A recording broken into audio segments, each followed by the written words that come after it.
Bonjour à tous. Bon, il fait un peu froid, ça y est, hein, l'été est passé. Euh,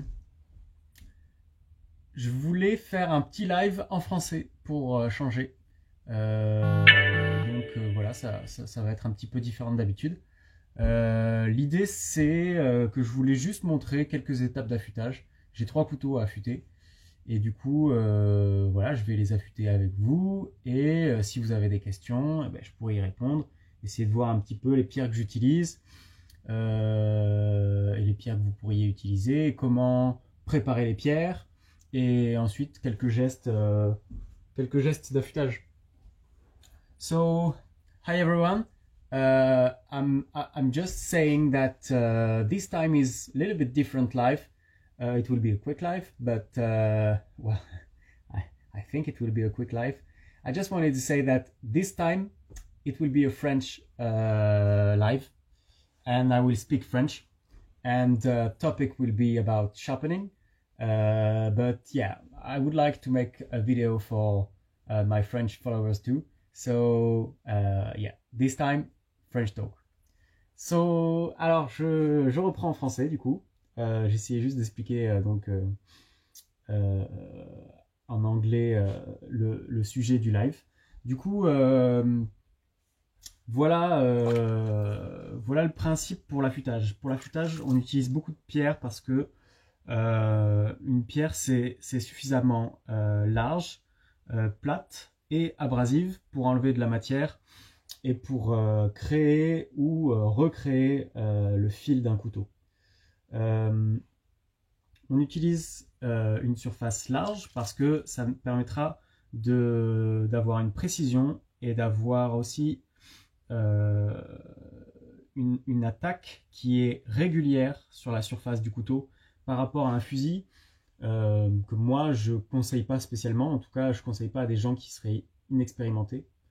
Le fusil, c'est un point de contact puisque c'est quelque chose qui est légèrement ovale ou rond, et on touche le tranchant sur le fusil.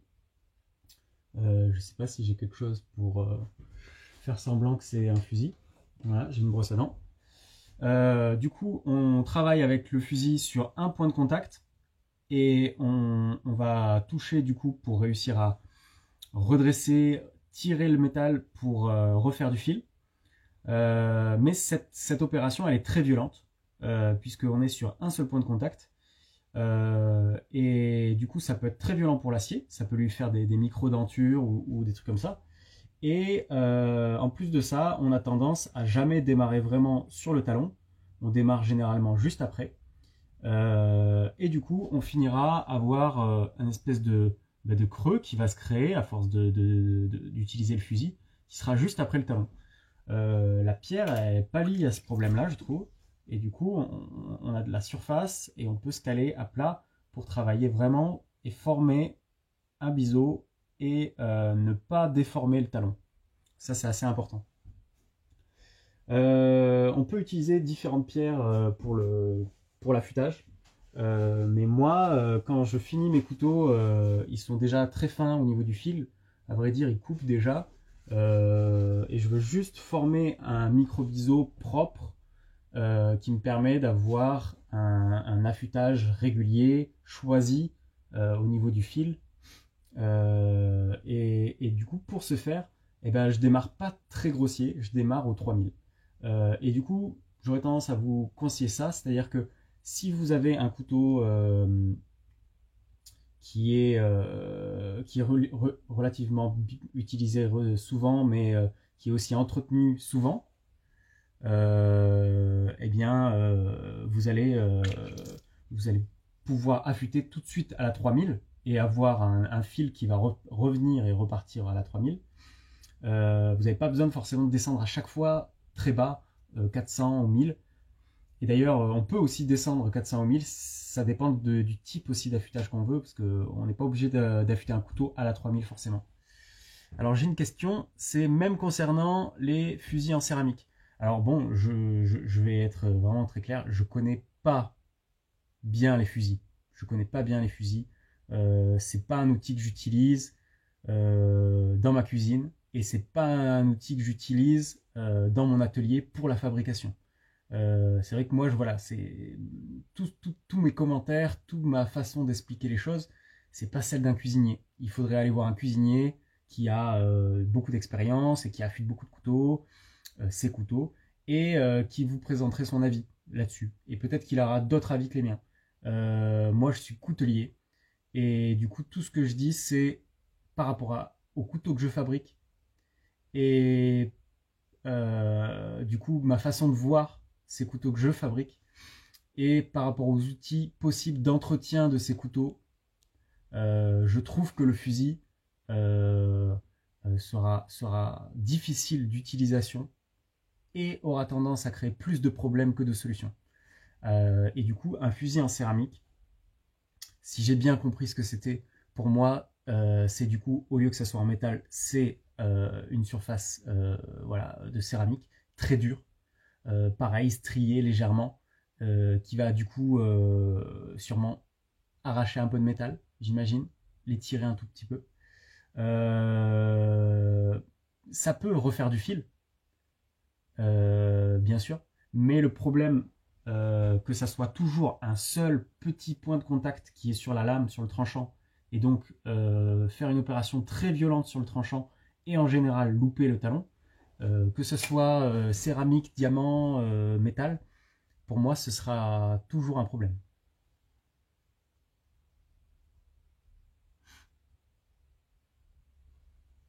Ouais, voilà, mais je comprends qu'on n'ait pas forcément du coup voilà, le temps de sortir les pierres pendant le service ou quoi que ce soit. On peut utiliser un fusil pendant le service si on sait bien l'utiliser et si on est confiant dans cet outil et si on s'aperçoit que à long terme ça n'abîme pas ses couteaux. Moi, j'aurais tendance à dire que à vouloir faire un peu vite en utilisant le fusil, ben, on risque d'abîmer le couteau.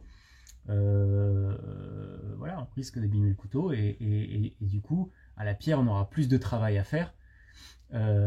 J'aurais tendance, moi personnellement, à conseiller d'avoir une pierre fine pas loin voilà, dans la cuisine et un strop en cuir avec un peu de pâte, une pâte peut-être pas trop fine, une 3000 par exemple, qui permettra de redonner du fil au couteau pendant l'utilisation. Et pareil, un strop, c'est suffisamment large pour ne pas créer de problème et c'est suffisamment doux pour ne pas créer de problème sur le couteau dans le futur et tout ça. Pour moi, l'inconvénient du fusil, je dis pas qu'il n'a pas d'effet, qu'il n'est pas abrasif, qu'il fonctionne pas pour refaire du fil. C'est un outil qui refait du fil. Mais pour moi, c'est trop violent. Et on crée souvent beaucoup plus de problèmes avec un fusil. On peut faire beaucoup plus de problèmes qu'avec une pierre où au moins on est sûr que le couteau il est entretenu correctement longtemps, voilà, dans le long terme. Donc, par rapport aux pierres d'affûtage, je voulais juste peut-être vous montrer un tout petit peu. On a différentes pierres. Je ne vais pas vous les présenter toutes. Ça, c'est une Naniwa 400. Ça, c'est une 1000. Et ça, c'est une 3000. Naniwa Pro. Voilà, c'est des pierres en résine. Avec une granulométrie 400, 1000, 3000. Avec ces trois pierres, on fait déjà énormément de choses et on peut affûter beaucoup de choses, que ce soit un couteau qui a besoin d'être affûté parce que voilà, il est maintenant très très épais, on pourra repartir à la 400. Pour un affûtage général en cuisine avec beaucoup de mordant, mais suffisamment de finesse, la 1000 est souvent recommandée parce que justement elle n'est pas trop fine, elle va pouvoir avoir pas mal de mordant au niveau du tranchant. Et la 3000 qui sera une pierre de finition pour ceux qui le souhaitent avoir un tranchant plus fin au niveau de leur fil, une coupe plus douce, plus soyeuse. On aime souvent aller un petit peu plus fin dès qu'on coupe un petit peu de protéines, de poissons, des choses délicates, des fruits, parce que si on est un petit peu trop grossier, eh bien voilà, on risque par exemple de faire oxyder un petit peu le produit, ce genre de choses. Hello Krish Boom knives. I've decided to make a special live today. It won't be a long one, but it's a live about sharpening, just edge sharpening.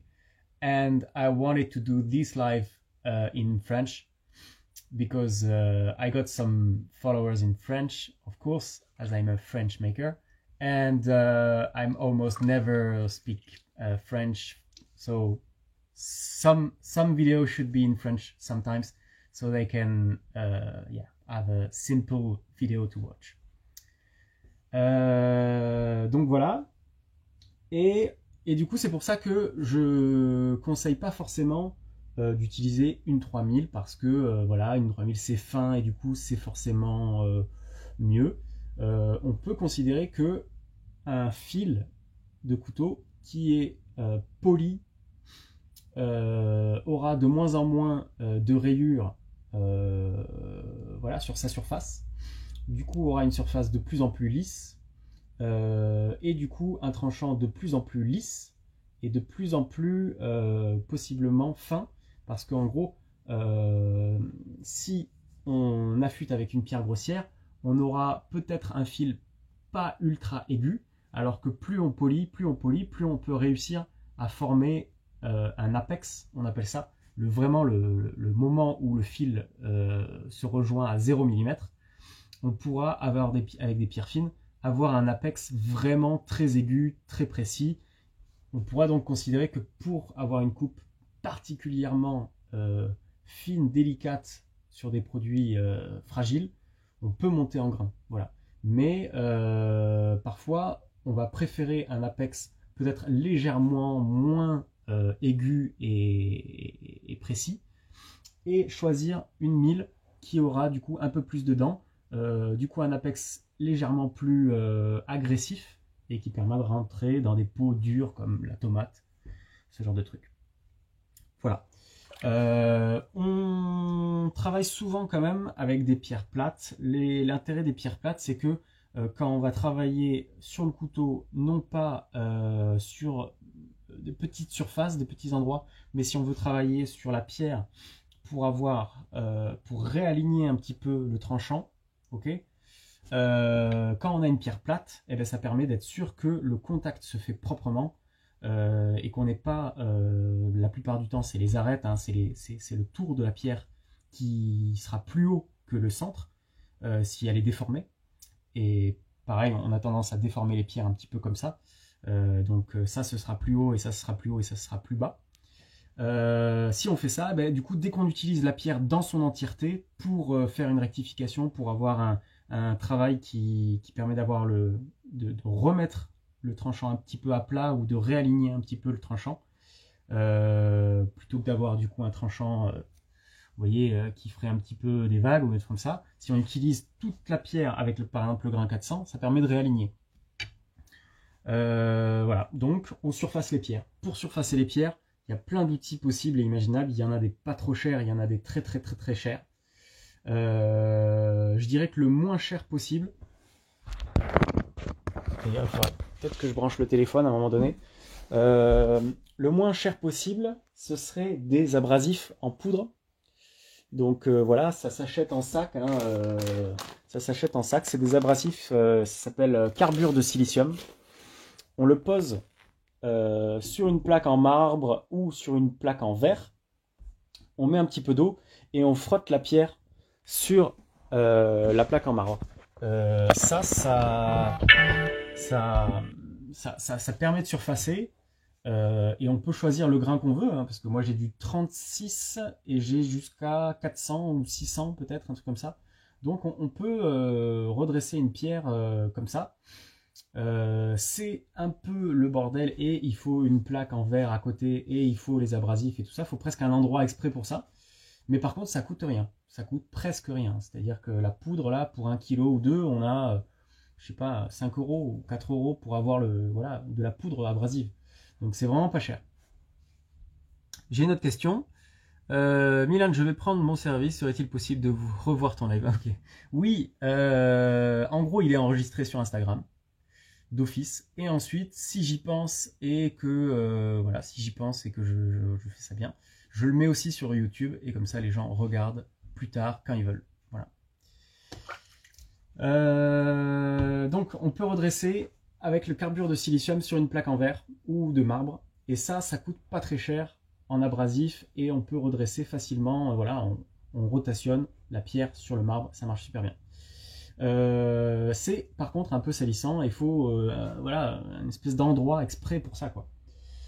Et du coup, on se met à utiliser donc des pierres spéciales pour redresser. Alors, il y a des pierres pas chères qui existent, mais je crois pas que j'en ai, qui ressembleraient un peu à ça, mais en beaucoup plus grand, avec des rainures, et on frotterait la pierre dessus.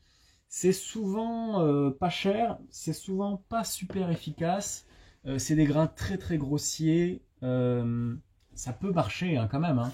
Ça peut permettre de redresser grossièrement une pierre qui serait très abîmée, hein, par exemple.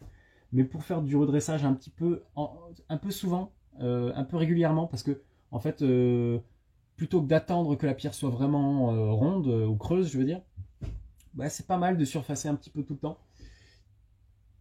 Faut y aller tranquille quand même, parce que sinon on surface plus qu'on utilise la pierre, hein. Mais bon, voilà, faut trouver le bon équilibre. Et du coup, peut-être ce qu'on utiliserait le plus souvent, ce serait Atoma. C'est une pierre diamant, c'est une plaque diamant, donc ça c'est de l'alu, je pense.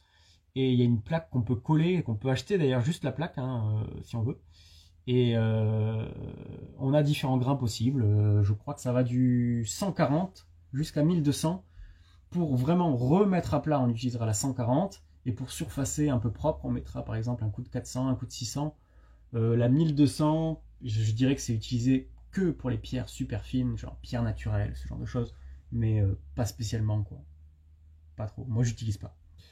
Voilà. Et du coup, comment on fait? Hop, on met un peu d'eau sur la pierre et on frotte. Voilà. On frotte circulairement. On regarde, pourquoi pas, avec un crayon que je n'ai pas préparé. On peut faire des dessins sur la pierre et vérifier qu'on a bien effacé tous les dessins sur la pierre pour que ça soit plat. Et on travaillera un petit peu sur les angles. Voilà. Pour casser l'arête, éviter que ça se casse, éviter que quand on touche l'arête, que le couteau s'abîme peut-être, ou qu'on abîme la pierre, l'un et l'autre. Donc moi j'ai tendance à bien arrondir. Et là, ça y est, la pierre elle est prête à bosser. Donc on va affûter un couteau, c'est parti. Et alors du coup j'ai 2-3 petites astuces à vous donner pour affûter un couteau à la pierre proprement et voilà, et avoir quelque chose de régulier en fait, avoir quelque chose de régulier, précis. L'avantage d'essayer d'être précis et d'avoir des gestes, une bonne méthode, c'est que du coup on a de la régularité et ça veut dire que le couteau que vous allez affûter aujourd'hui, vous allez pouvoir le réaffûter de la même façon dans une semaine, 2 semaines, voilà, un mois comme vous voulez, hein. Et du coup voilà, on est précis, du coup on peut récupérer le même angle, on peut essayer d'être un petit peu carré là-dessus. Donc par rapport aux angles d'affûtage et tout ça, on entend un petit peu de tout, il faut 15 degrés, ou il faut moins, ou il faut plus, on sait pas trop. Je pense pas qu'il faut trop bloquer là-dessus. L'important c'est d'être précis et régulier et de pas changer d'angle. Parce qu'en fait, si on change d'angle tout le temps, pendant qu'on affûte et entre les pierres, parce qu'on peut changer, on peut passer d'une pierre à l'autre, on finira jamais par toucher au même endroit et on finira presque pas à avoir un bon résultat, c'est-à-dire qu'il y aura des endroits qui ont été touchés par la pierre, d'autres non, certains qui seront encore au 400, d'autres qui seront encore au 1000, ce sera pas très net, et le biseau non plus, à la fin il n'aura pas une précision particulière, il sera légèrement convexe finalement, parce qu'on aura passé d'un angle à un autre, au lieu d'avoir un angle un petit peu plus plat, vraiment au biseau, je parle du micro biseau qui est sur le fil, et du coup qui aura vraiment une sorte d'attaque particulièrement agressive, enfin voilà, un angle aigu qui permet d'avoir quelque chose de précis et qui rentre dans la matière. Donc voilà, les angles, on s'en fout un petit peu de qui. Dites-vous que c'est en fonction un petit peu de votre utilisation de ce que vous allez couper. Moi, j'aime bien être autour des 15 degrés, c'est vrai. Je suis souvent peut-être un peu plus que 15, peut-être, tu vois. Ça dépend même. Ça dépend. Il y a des couteaux, on va dire qu'en règle générale, je suis à 15. Et parce que je veux que ce soit costaud et que le fil tienne longtemps. Et que mes biseaux, derrière le fil, ils sont déjà suffisamment fins. Et du coup, j'ai de la finesse de toute façon derrière le fil. Et du coup, je veux juste renforcer mon fil et le rendre bien coupant. Et parfois, je vais plus fin, tout simplement parce que je sais que c'est dans cette utilisation. Et bien, par exemple, je ne toucherai pas trop la planche. Je vais couper à la volée, comme pour un trancheur ou un truc comme ça. Et du coup, vu que je touche pas la planche, je touche que du produit tendre, ben, autant faire quelque chose de très fin, qui va être du coup très coupant, très taillant, qui est peut-être un tout petit peu plus fragile, mais on s'en fout puisqu'on ne touche pas la planche, on touche que du tendre. Voilà, par exemple. Position de la main comme ça, moi j'aime bien le tenir comme ça. On peut quasiment aussi mettre le pouce sur la lame si on veut, index, pouce. Et là, au bout d'un moment, on a une position qui est quand même vachement rigide.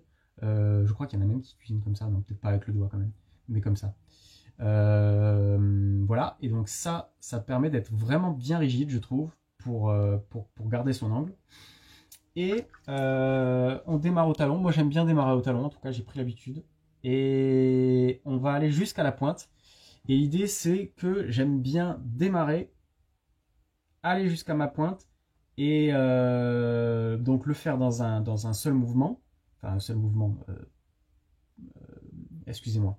Petit bout par petit bout. Mais je reviens pas ensuite vers le talon. J'aime bien le faire dans une ligne et hop, je vais regarder mon biseau et vérifier ce que je fais. Je vous montre ça. Alors c'est parti, je me cale. Il y a un frelon qui me... Ouais, il y a un frelon qui se promène. C'est pas très grave. Voilà, je choisis mon angle à ce moment-là, vous voyez. Voilà, ça me semble pas mal. Ça me semble pas mal, je sais pas ce que vous voyez, voilà. Ok.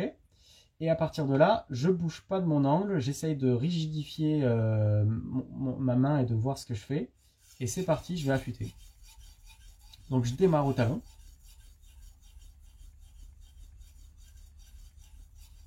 J'avance un petit peu maintenant sur le talon et j'essaye d'utiliser, si possible, un petit peu toute la pierre pour pas la creuser trop.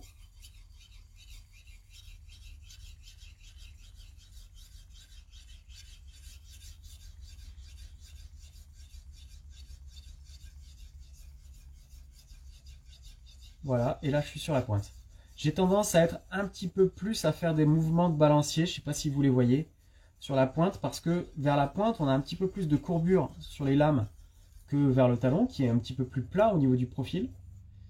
Et donc je crée un petit peu de mouvement de balancier quand j'arrive vers la pointe.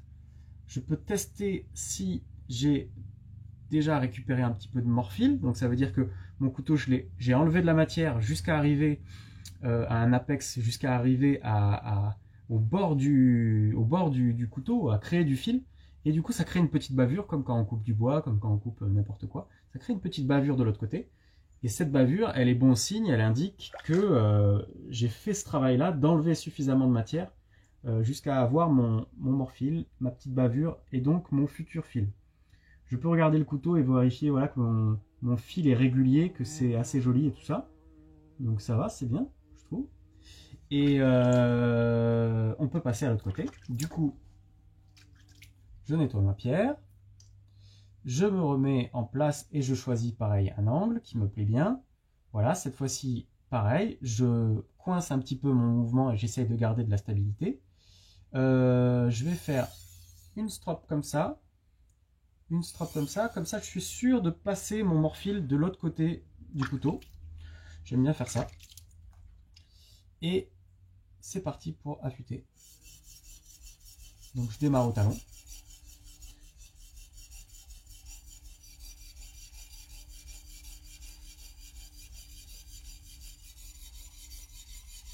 Et pareil, j'essaye d'utiliser un petit peu toute la pierre.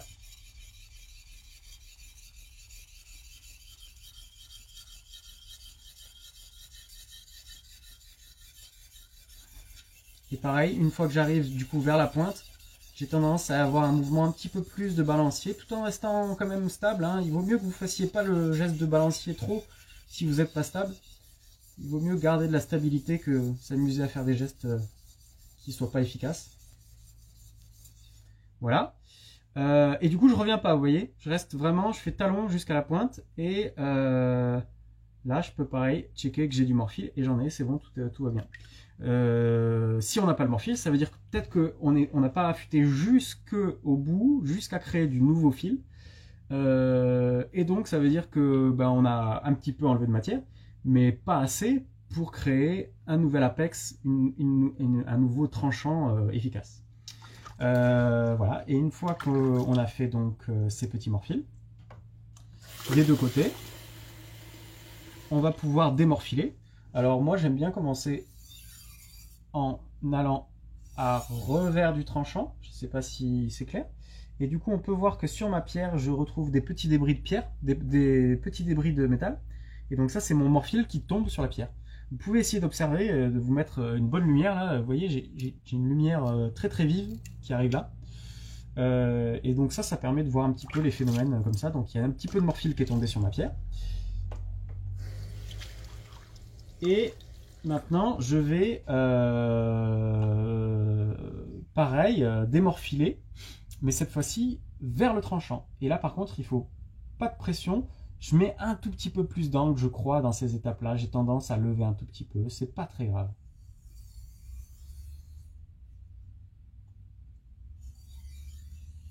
Vous voyez? Et j'appuie pas. Je laisse travailler la pierre.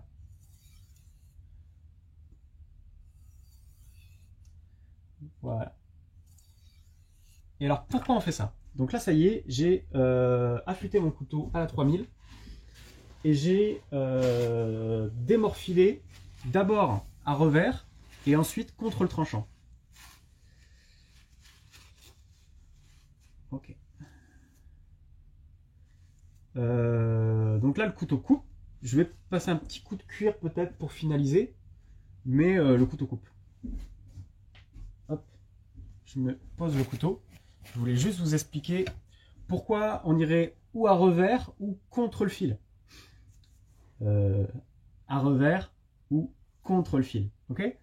En fait, le métal, quand on le passe sur quelque chose d'abrasif, donc c'est grain 3000, mais ça reste abrasif, et en fait, même si on n'appuie pas, eh ben c'est abrasif sur le métal. Ça enlève du métal très très très très rapidement. Quand on le fait du coup dans le sens inverse, on va avoir tendance à abraser et à arriver sur le fil qui du coup a son petit morphile, a une espèce de petite bavure au bout. On va le frotter comme ça abrase en même temps. Et le fait de passer d'un côté puis de l'autre, la petite bavure très fragile passe d'un côté, passe de l'autre et souvent se détache, et c'est ça qu'on voit du coup sur la pierre.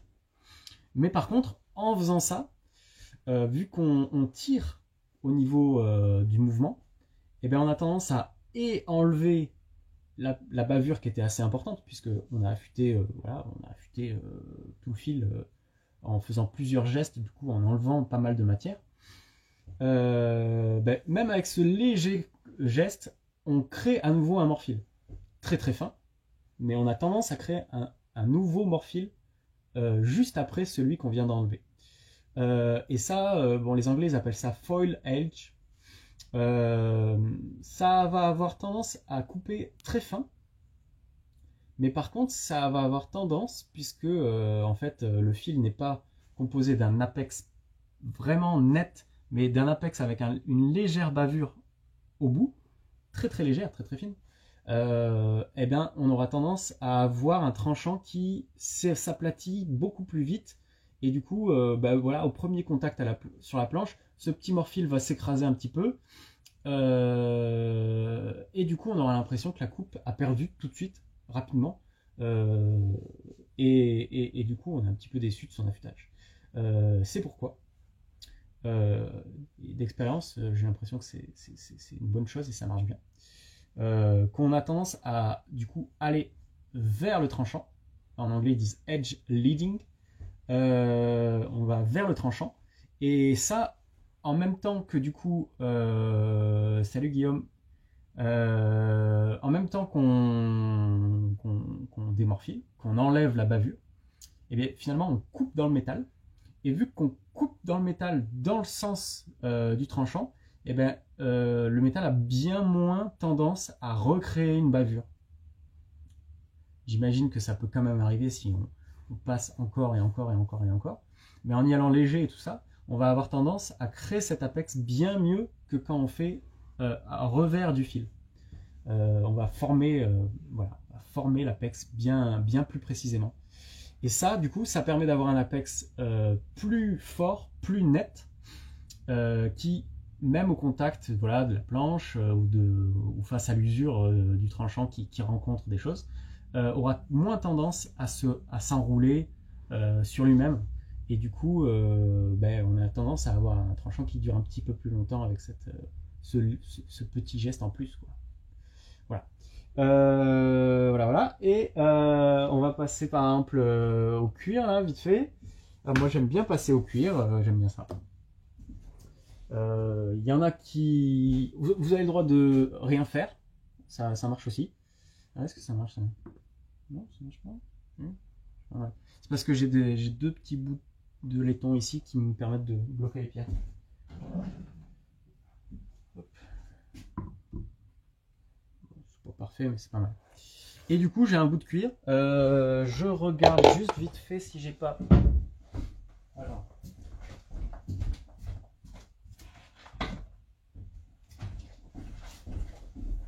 Voilà, j'ai pris un bout de catalogue là. C'est du papier fin glacé. Normalement, mon tranchant coupe. Pas de souci là-dessus. Voilà, coupe. Et je peux même faire des petites courbes. Donc ça coupe. On peut quand même, parce que on a le droit de se faire plaisir. Ou s'arrêter là, ou passer le couteau du coup sur un cuir.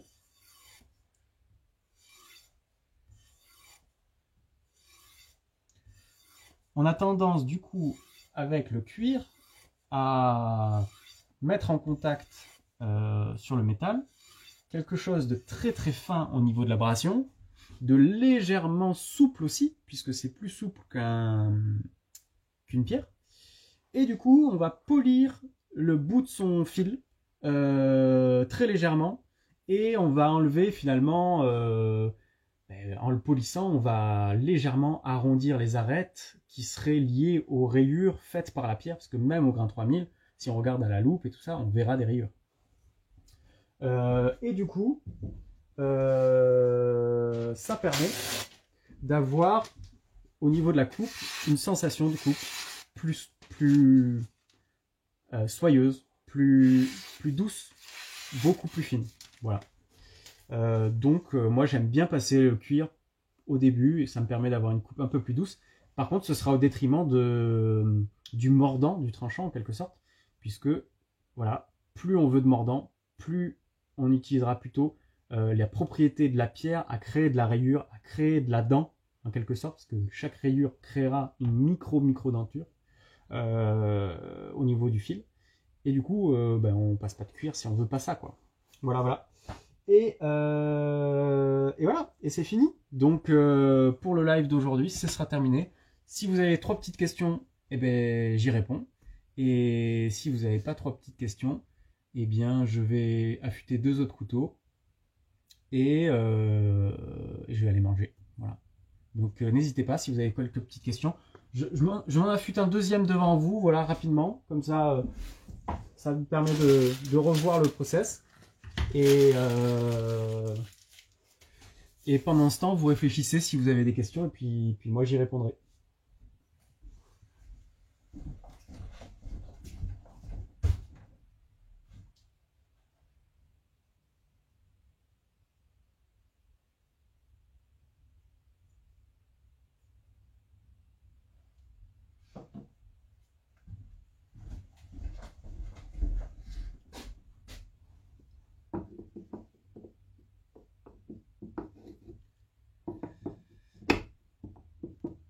Ouais, Gasco, voilà, le principe le principe de l'affûtage, c'est du coup, enfin en tout cas de l'affûtage à la pierre, c'est d'enlever de la matière via une pierre qui a une certaine granulométrie. Cette granulométrie, ça correspond à une taille d'abrasif. La taille d'abrasif, elle va créer une taille de rayure. Cette taille de rayure, elle va créer un type de surface sur le métal, plus ou moins rugueuse, plus ou moins, voilà, finalement avec des dents sur l'extrémité. Et du coup, plus on est grossier, plus on a dedans, plus on est fin, moins on a dedans. Voilà, c'est ça, c'est ça. Normalement, plus c'est poli, plus l'apex, le fil lui-même sera sans rayures, sans dents, et du coup s'affinera. On pourra aller légèrement de plus en plus fin au niveau du fil lui-même. Et plus on est grossier, plus le tranchant sera peut-être un peu moins fin, un peu moins, voilà, un peu moins affiné.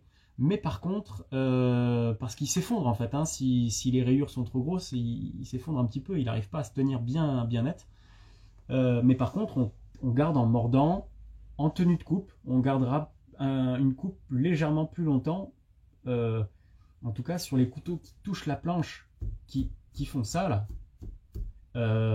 même si on a une planche parfois qui est un petit peu tendre et qui permet de garder son tranchant pas trop, voilà, qui permet de garder son tranchant longtemps.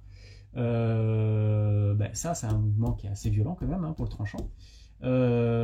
Si on utilise une granulométrie pas trop fine, eh ben on garde cette coupe plus longtemps. Moi, c'est vrai que j'affûte mes couteaux un petit peu fins, voilà, comme je vous ai montré au grain de 3000. J'ai même pas passé mon cuticule, parce que j'aime bien passer mon cuticule, vous voyez derrière. Bon, je pourrais, hein, mais ça c'est pas nécessaire. C'est pour, franchement, c'est pour le plaisir, quoi. C'est pas du tout nécessaire. Enfin, ça crée un autre type de tranchant. C'est ça qui peut être intéressant, parce que chaque pierre coupe donne une surface et donc donne une coupe différente en fonction de l'acier. Donc le cuticule donne une autre coupe que la Naniwa 3000 que je viens d'utiliser. Mais en coupe pure, on n'en a pas forcément besoin, c'est pas nécessaire. Hop, je remets ma Naniwa 3000 pour affûter le deuxième couteau là. Je me sèche bien les mains pour pas abîmer, pour pas salir le manche. C'est pour ça aussi que j'affûte que d'une seule main, un coup comme ça, un coup comme ça me permet de pas salir le manche, de pas. Parce que du coup cette main là évite avec un peu de boue quoi. Donc j'essaie de garder les choses un peu propres pour mes couteaux. Mais vous avez le droit d'affûter avec vos deux mains et de changer de main si vous pensez que c'est mieux. Donc c'est parti. Je vais affûter celui-là. Et donc pareil, hein, il est fin derrière le fil. Donc j'ai pas besoin de descendre au 1000 si j'avais envie. Je pourrais faire un affûtage au 1000 pour avoir un tranchant 1000. Mais moi, sur les couteaux que je vends, j'aime bien être au 3000 pour avoir, pour que le client ait une coupe soyeuse à la réception du couteau. Parce que moi je trouve que c'est les coupes les plus agréables par rapport à la cuisine, on va dire, pour se faire plaisir. Voilà. Et s'il a envie que le couteau tienne mieux le fil, que le tranchant soit mieux agressif, ça n'empêche absolument pas de redescendre légèrement en grain, passer à la 1000 très légèrement, et son couteau sera affûté à la 1000, et puis voilà. Donc c'est reparti. Je mets ma position de main bien comme il faut. Le pouce sur la lame. Je crois que j'aime bien le pouce sur la lame. Je cherche mon angle. Voilà, il est pas mal là. La lame est assez fine, donc je suis monté un tout petit peu par exemple par rapport à l'autre couteau.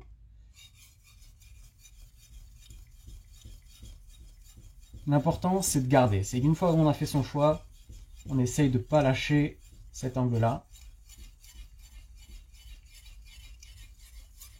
Pensez à utiliser toute la pierre si vous pouvez. C'est mieux de garder son angle au début, quitte à ne pas user la pierre correctement. Mais plus vous avancez dans votre affûtage et dans vos gestes et que vous commencez à gagner en confiance et en stabilité, plus vous devez penser à ce genre de petites choses qui est de préserver l'outil qui vous permet d'affûter vos couteaux et de ne pas avoir à le redresser tout le temps, tout le temps, tout le temps, tout le temps. Voilà, donc là je check hein, si mon morphile est apparu. Hop, je me mets en position pour l'autre côté du couteau. Je passe mon morphile de l'autre côté. Et là, c'est parti, j'affûte.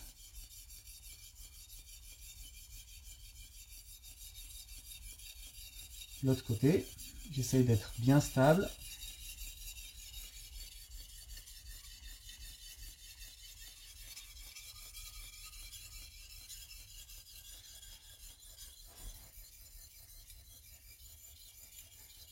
Je mets pas beaucoup de pression, hein, j'appuie pas beaucoup. On est à la 3000, hein, ça sert à rien d'appuyer comme un bourrin.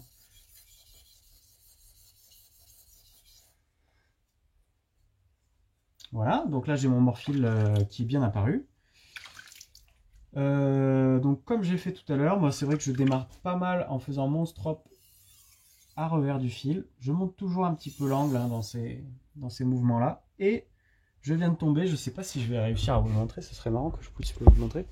Alors vu que je vois pas la caméra, je vois même pas ce que je fais. Ok, alors attendez. Hein, on va reprendre les choses proprement. Oups. Voilà. Je sais pas si vous allez réussir à le voir, mais il y a mon morphile qui est sur la pierre. Bon, l'autofocus ne se fait pas. On le voit pas. C'est pas très grave. Mais du coup, à chaque fois dans cette étape-là, eh ben, je vois mon petit morphile. Là, il est là, il est tombé. Voilà, il est là. Et du coup, ça c'est pas mal pour vous aussi de le vérifier, c'est-à-dire vous affûtez et quand vous faites ce petit mouvement-là, ben, vous checkez aussi que vous avez fait tomber votre morphile. Ça vous permet de... C'est une petite étape de vérification, c'est pas mal, moi je trouve. Moi j'aime bien. Et donc c'est parti pour faire ensuite edge leading ou contre le tranchant. Et du coup là, pas de pression. Voilà, et du coup ça me permet que si avec mes quelques gestes là à revers, eh bien j'ai créé peut-être un peu de morphile.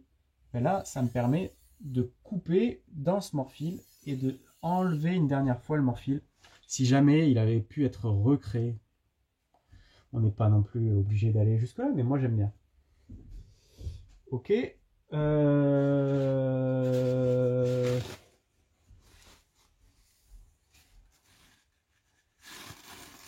Voilà, j'essuie bien le couteau. Parce qu'il est tout poli, tout beau, tout propre. Là, il part chez le client. Hein. Donc, j'essaie de faire en sorte que je l'abîme pas, que je le raye pas, que je touche à rien au niveau esthétique. Et je vais vous montrer le cuticule, pourquoi pas. Voilà, j'aurais pas dû essuyer, par exemple. C'est pas grave. Et alors, j'ai eu des questions vite fait. Je viens d'arriver. T'es passé par quelle pierre avant la 3000? Je suis passé par aucune pierre avant la 3000. J'ai fait 3000 direct. La raison est que mon couteau, là, il est tout neuf. C'est-à-dire que je viens de finir le couteau. Il est affûté à la pierre. Il est poli à la pierre sur les émoutures. Les émoutures sont polies à la pierre. Et par ce process-là, j'obtiens une émouture qui finit à 0. De façon légèrement convexe, mais ça finit à 0. Et du coup, j'ai pas besoin de descendre à 1000 ou à 400 pour affûter mon couteau. J'ai pas de matière à enlever parce que ça y est, il coupe en fait. Et du coup, je veux juste créer un micro biseau et du coup, je démarre à la 3000. Si tu revois la vidéo quand je l'aurai enregistrée, eh ben, tu pourras t'apercevoir que je parle des 1000 et des 400 et que tu peux utiliser les 400 et les 1000, il n'y a pas de souci, tout ça. Et sais-tu quel angle tu utilises? Non, je ne sais pas quel angle j'utilise. Et je ne cherche pas à connaître mon angle particulièrement. Il est autour entre 10 et 20 degrés. Hein, voilà, mon angle. Je pense qu'il est autour des 15 degrés. J'ai un calculeur d'angle et tout ça, mais ça n'a pas d'intérêt de mesurer cet angle-là. L'intérêt, la seule chose importante, c'est la régularité. Et du coup, de savoir quel angle tu utilises, c'est-à-dire de savoir quel type d'angle tu as mis sur ton couteau et de le reproduire et de garder cet angle-là sur tout ton process d'affûtage, au moins pour ce coup-là, et si possible pour les prochaines sessions. Comme ça, bon, tu remets le même angle à chaque fois sur ton couteau. Ce qui est pas mal, ça veut dire que du coup, ta pierre touche bien le métal à chaque fois. Mais voilà, c'est entre 10 et 20 degrés. 15 degrés est souvent conseillé pour un couteau de cuisine en général. 20 degrés, pourquoi pas pour un désosseur. 10 degrés, pourquoi pas pour un trancheur qui touchera pas la planche et qui coupera du poisson cru, par exemple. Donc, on passe à la coticule belge, qui est une pierre assez incroyable, qui est une pierre naturelle, qui vient de Belgique. Elle est naturellement liée à une autre pierre qu'on appelle la pierre bleue belge, qui est une sorte d'ardoise abrasive, mais qui n'est pas tout à fait une ardoise qui ne serait pas abrasive. L'ardoise n'est pas abrasive, je crois. Voilà, c'est un type de schiste. C'est un type de schiste abrasif. Et sur ce schiste abrasif, ou entre deux schistes abrasifs, il y a cette couche jaune qui apparaît. Et ça, c'est le coticule, qui est pas un schiste, ou si c'est un schiste, ça a été séparé en une autre famille, qui est le coticule lui-même. Et le coticule, c'est une pierre un peu extraordinaire, unique au monde, comme les pierres japonaises sont uniques au monde, et qui a une abrasion particulière sur l'acier, notamment liée à la quantité de, je vais y arriver, garnets de... Ah, j'y arriverai pas en français. C'est les grenats, voilà. La quantité de grenats dans la pierre. Et ces grenats sont évidemment micrométriques et enfin tout petits. Et du coup, ils affûtent super bien les couteaux. On peut, si on veut, accélérer le pouvoir de cette pierre naturelle en lui créant de la boue. Parce qu'en fait, une pierre, donc, c'est une surface dure qui enferme de l'abrasif. Si cette pierre est très dure et que du coup l'abrasif reste enfermé dans la pierre, on n'aura pas la sensation d'affûter, on n'aura pas la sensation d'abraser, de couper du métal. Ce qui fait qu'une pierre abrase, c'est qu'elle réussit un petit peu à révéler de l'abrasif par rapport à sa structure, à le mettre légèrement à l'extérieur pour que quand on passe le couteau dessus, un peu d'abrasif se met en contact avec le métal et on coupe un petit peu quelque chose. Et du coup, certaines pierres qui seront par exemple un petit peu plus tendres vont s'user pendant qu'on affûte, pendant qu'on frotte. Le couteau s'use et la pierre s'use, les deux, et ça va créer une sorte de petite boue. Cette boue, elle est abrasive puisque c'est un petit peu de la pierre. Et si cette boue est du coup sur votre pierre, ça veut dire que c'est pas dedans. Et du coup, si c'est extérieur, bah, c'est plus efficace, ça a plus d'efficacité. Donc on peut utiliser une petite pierre pour frotter un peu sa pierre, ça va la surfacer, et pour créer une boue abrasive. Et donc on va en quelque sorte gagner du temps et pas attendre que la pierre soit abrasive par usure, mais tout de suite lui donner un peu d'abrasion par une boue artificielle venant d'une autre pierre par exemple. Alors c'est parti, donc je me fais la même chose, j'essaye de garder le même angle, j'essaye de retrouver ce que j'avais fait, voilà, je suis à peu près comme ça, et je fais la même étape de travail.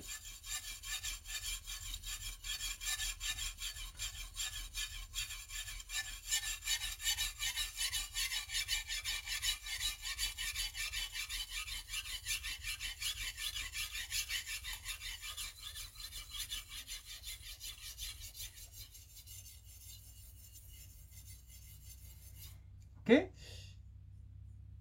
j'ai créé un tout petit peu de morphile, j'en ai créé quand même un tout petit peu, je le sens. Et hop, je me recale, je passe mon morphile de l'autre côté et j'affûte.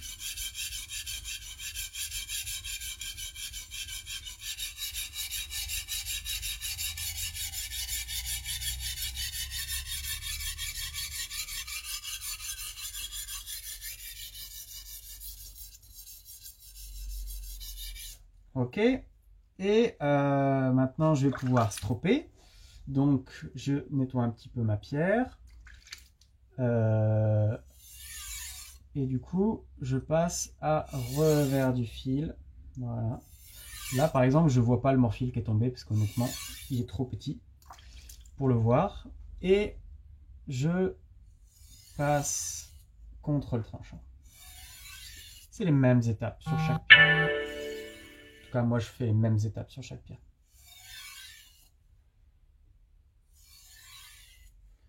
Ok. Et voilà, c'est fait. Sur ce couteau-là, je suis passé à la Naniwa 3000, puis à la coticule belge pour avoir le tranchant offert, donné par l'abrasion spécifique de cette pierre qui s'appelle coticule. Deux petites choses que j'avais oublié de vous dire. Alors, pourquoi je démarre au talon, je vais à la pointe et je reviens pas? Tout simplement pour être régulier, c'est important. C'est-à-dire que si vous démarrez au talon, que vous allez à la pointe, une consommation de papier, par contre je suis un peu désolé, mais c'est pas un super exemple, mais je veux garder le couteau nickel, qui n'oxyde pas et tout ça. Oui, donc si je démarre du talon et que je vais jusqu'à la pointe et que je reviens pas au talon sur le même mouvement, vous voyez, je pourrais dire oh, bah, il en manque un peu, je reviens au talon ou un truc comme ça. Si je fais pas ça, c'est pour garder mon angle et être super régulier, parce que j'ai remarqué qu'à chaque fois que je faisais le talon puis la pointe puis que je revenais au talon, eh ben j'avais pas le même angle, et en fait si on le regarde à la lumière, je voyais deux facettes. Parfois légèrement, voilà, qui se blendent un petit peu, mais finalement pas si précis que ça. Donc, ben, je me suis dit, ben voilà, je vais essayer de faire juste talon-pointe, hop, et du coup, j'ai gardé mon truc, j'ai gardé mon angle et j'ai été régulier.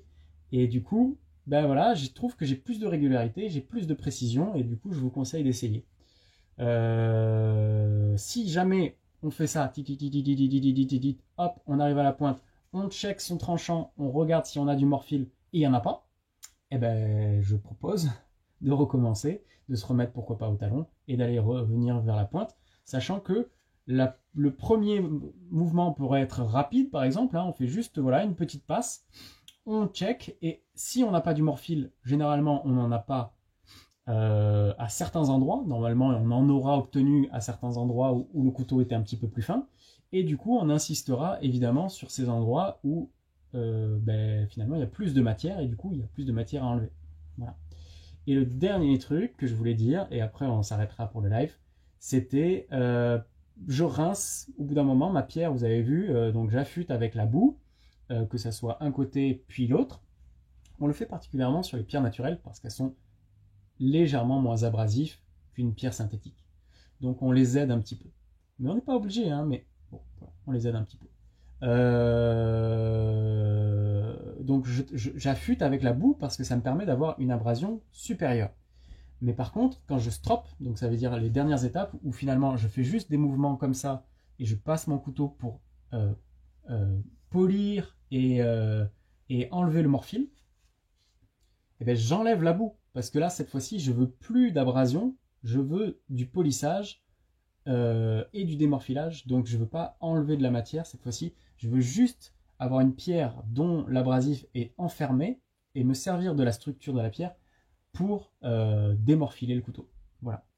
Je crois que je vous ai tout dit là-dessus. Si vous avez des questions, eh ben, il suffit de laisser un commentaire, j'y répondrai. Au niveau des lives en français, je ne sais pas si je referai toutes mes vidéos que j'ai là sur Instagram et sur YouTube en français. J'aimerais bien peut-être refaire la vidéo sur la maintenance, c'est-à-dire voilà, il y a un couteau qui est un peu usé, rouillé, oxydé, qu'on a utilisé en cuisine mais qu'on n'a pas très bien entretenu parfaitement et qu'on voudrait remettre au propre. J'avais fait un petit peu une vidéo là-dessus. Voilà, peut-être je la referai en français. Par rapport au polissage lui-même et tout ça des couteaux, peut-être. Si vraiment il y a des demandes, je veux bien essayer de le faire. Après voilà, il faut avoir le temps de le faire. Je vous souhaite tous une bonne journée. J'espère que vous en avez vu un petit peu plus sur l'affûtage et que vous entretiendrez un petit peu plus facilement vos couteaux désormais. Eh bien, à bientôt. Bonne journée.